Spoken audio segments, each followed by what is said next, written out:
नमस्कार दोस्तों, मेरे खास कार्यक्रम में आप सभी का स्वागत है। आप जुड़ चुके हैं नेक्स्ट 9 न्यूज़ पॉलिटिकल बाइट के साथ। दोस्तों, देश की राजनीति में ये नारा बहुत गूंजता है, प्रियंका नहीं आंधी है, देश की दूसरी इंदिरा गांधी है। ये नारा विपक्षी सांसदों से तो नहीं, लेकिन विपक्षी कार्यकर्ता और मुख्य रूप से कांग्रेस के कार्यकर्ता खूब बोलते हैं। ये बताता है कि प्रियंका गांधी की क्या धमक है, क्या हस्तक्षेप है, किस तरीके से वो एक्टिव है कांग्रेस के बीच में। फिर से प्रियंका गांधी चर्चाओं का विषय बन गई है। कारण है कि अटकलें लगनी तेज हो गई हैं कि क्या वापस से प्रियंका गांधी चुनाव लड़ सकती हैं, क्या वापस से प्रियंका गांधी चुनावी मैदान में दिखेंगी, या फिर से वह अपने माताजी और भाई के लिए ही सिर्फ चुनाव प्रचार देखती रहेंगी। लेकिन इस बार इस बात को बल अधिक इसलिए भी मिल रहा है कि प्रियंका गांधी चुनाव लड़ सकती हैं, क्योंकि खुद इंडिया गठबंधन की बैठक में इस बात की प्रस्तावना दी गई है और इस बात का प्रस्ताव रखा गया है ममता बनर्जी की तरफ से कि वाराणसी में पीएम मोदी के खिलाफ प्रियंका गांधी को चुनाव लड़ना ही चाहिए, जिससे कि कांग्रेस भी मजबूत होगी और प्रियंका गांधी के चुनाव को भी और इंडिया अलायंस गठबंधन को भी मजबूती मिलेगी और प्रियंका गांधी के रूप में कांग्रेस की तरफ से एक मजबूत कैंडिडेट उभर कर सामने आएगा।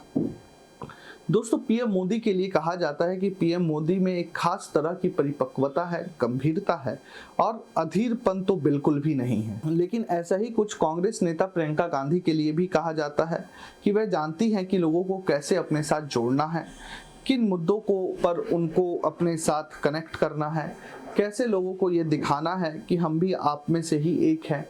ये सभी गुण प्रियंका गांधी की दावेदारी को और मजबूत बनाती हैं। लोगों का हाल जुबान से पहले दिल में ही पढ़ लेने का हुनर भी प्रियंका अच्छे से जानती हैं। कांग्रेस को पता है कि वह प्रियंका वाला दाव खेलता है तो विपक्ष उसे पूरी तरह से समर्थन करेगा ही, तो पीएम मोदी वाराणसी में फंस सकते हैं, क्योंकि 2015 के लोकसभा चुनाव में पीएम मोदी का वोट शेयर वाराणसी में लगभग 50% के ही आसपास था। लेकिन दर्शकों, बाकी का 50% विपक्षी दलों के पास था, जो अलग अलग दलों में बटा हुआ था। तो अगर वह एक साथ आ जाता है तो पीएम मोदी फंसते की ही नजर आएंगे, मतलब जरूर फंस जाएंगे। तो आप खुद ही बताइए दर्शकों कि तो वही 2019 की बात करें तो हाल कमोबेश 2014 वाले ही बने रहे थे वाराणसी में।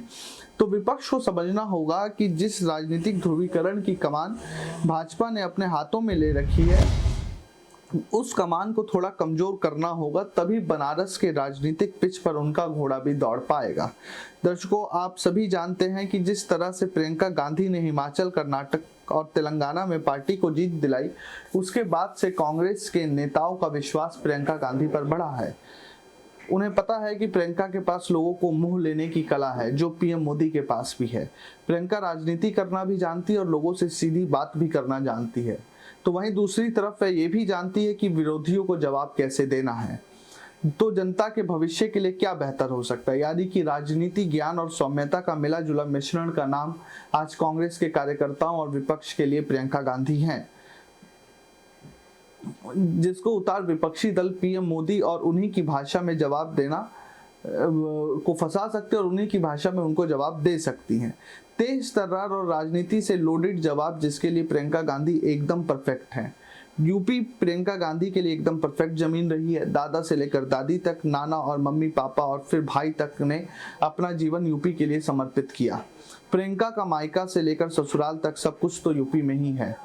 आप सुनिए प्रियंका गांधी को कि वह किस तरीके से पीएम मोदी पर राजनीतिक हमला करती हैं। हम आज यहाँ सुनाई दे रहा है?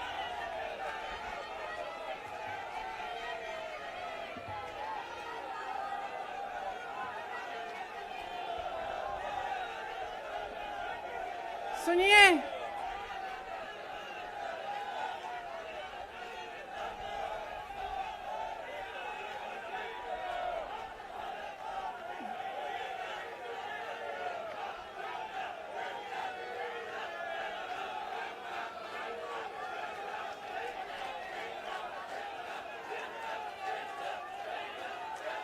अब बोलूं? इजाजत है? मेरे यूपी के भाइयों, बोलने दो। देखिए, यहाँ पे बैठे हुए मेरे मन में एक पुरानी बात आई। 32 साल पुरानी बात है। मई 1991 की बात है। मेरे पिता की शव यात्रा तीन मूर्ति भवन से निकल रही थी। अपनी मां के साथ और अपने भाई के साथ हम एक गाड़ी में बैठे थे। सामने भारतीय सेना की एक ट्रक थी, फूलों से लदी हुई थी। उसके ऊपर मेरे पिताजी का शव था। थोड़ी देर काफिला चला, 5-10 मिनट चला। फिर राहुल कहने लगे मैं उतरना चाहता हूं। तो मां ने मना किया।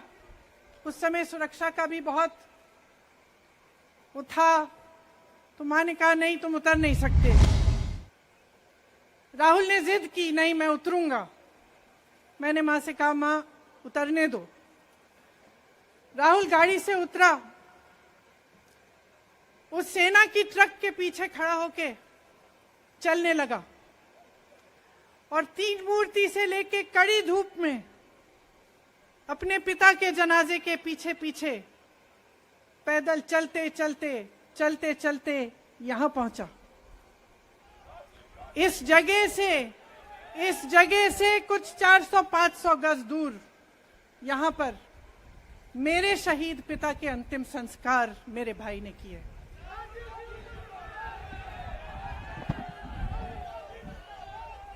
सुनिए, वो चित्र मेरे दिमाग में अभी भी है, मेरे मन में है। मेरे पिता का शव इस तिरंगे झंडे में लपेटा गया था। इस तिरंगे के नीचे मेरे पिता का शव था